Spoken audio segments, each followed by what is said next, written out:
Hello guys! Ngayon tuturuan ko kayo kung paano mag-update ng YouTube. Una, pindutin lang ang ating Play Store.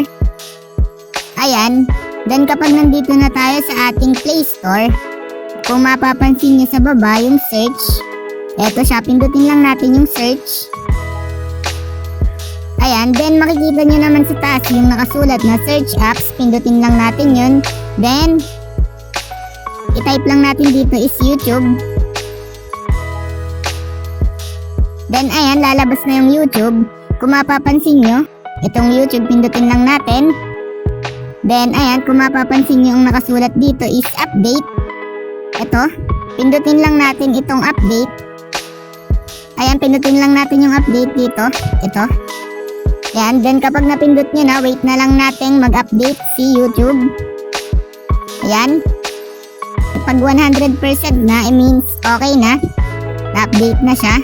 Wait for installing na lang tayo. Ayan, wait lang natin. Installing na siya.